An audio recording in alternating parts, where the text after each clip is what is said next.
The indie game renaissance of the late 200s capered to some unforgettable titles, and World of Goo was undeniable among the standout gems, with its innovative mechanics, charming aesthetics, and unique blend of humor and its societal commentary. It carved out a significant place in the hearts of gamers worldwide. 16 years later, World of Goo 2 makes its highly anticipated debut, and it is every bit as inventive and challenging as its predecessor. World of Goo 2 builds upon the core mechanics of the original game while introducing a host of new elements that keep the gameplay fresh and engaging. The primary objective remains the same: construct structures using various goo balls to guide them to a pipe at the end of each level. However, this time around, the game is packed with more variety, complexity, and creativity.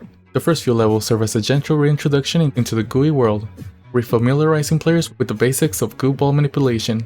These early stages echo the original's game tutorial levels, easing players into the mechanics before unleashing a torrent of new challenges. Each level introduces a new type of goo ball or a unique twist on the existing mechanics, ensuring that gameplay never feels stale. One of the most notable aspects of this game is the introduction of several new goo ball types, each with distinct properties that add layers of strategy and complexity to the puzzles. Familiar goo types from the original game make a return, including the reusable green goo and the flammable matchstick goo. However, it's the new additions that steal the spotlight. The translucent conduit goos act as hollow straws, capable of slurping up and transporting liquid goo. This new dynamic introduces a fluid element to the game, where the players must think about the flow and the movement of liquid in addition to the structure stability. The yellow cheese goos create a solid surface, providing stable platforms in precarious situations. Meanwhile, the pink goos expand when wet, adding growth mechanics that can be both a blessing and a curse. Conversely, the pale blue goos contract when exposed to liquid, introducing challenges that require precise timing and a foresight. These new mechanics keep the gameplay exciting and unpredictable. By the fourth chapter, the game takes some truly outlandish turns, transforming into a series of goo-based gags that play with gravity, introducing golf ball-like elements and even toy with different genres. The constant evolution of challenges ensures that the players remain engaged and continuously surprised.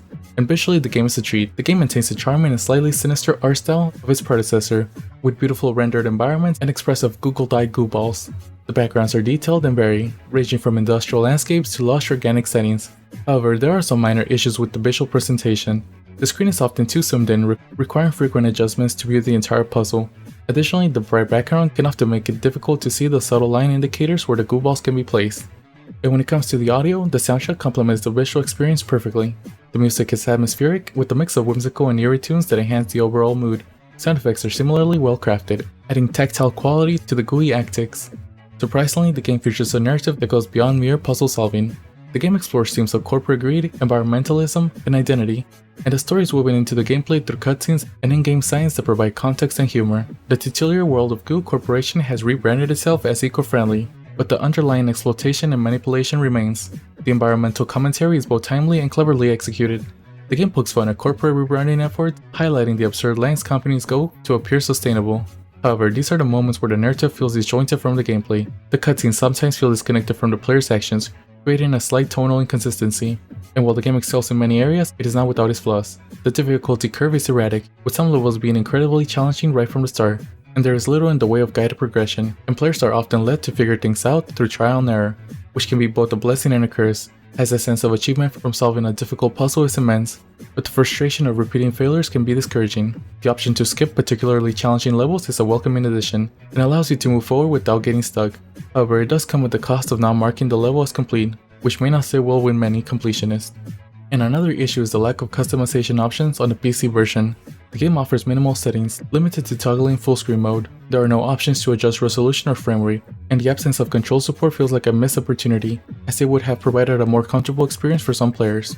One of the most contagious aspects of World of Goo 2 is Chapter 4. This part of the game introduces drastic changes to the core mechanics.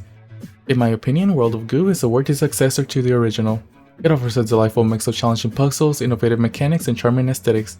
Despite some of the flaws, this game remains engaging and rewarding, and the introduction of new goo types and mechanics keeps the gameplay fresh and exciting. For me, the game is an 8.2 out of 10, and it's a game I can definitely recommend to almost all of you, especially to the ones that love puzzle games. If you've played it, did you like it, would you recommend it? Let me know in the comments.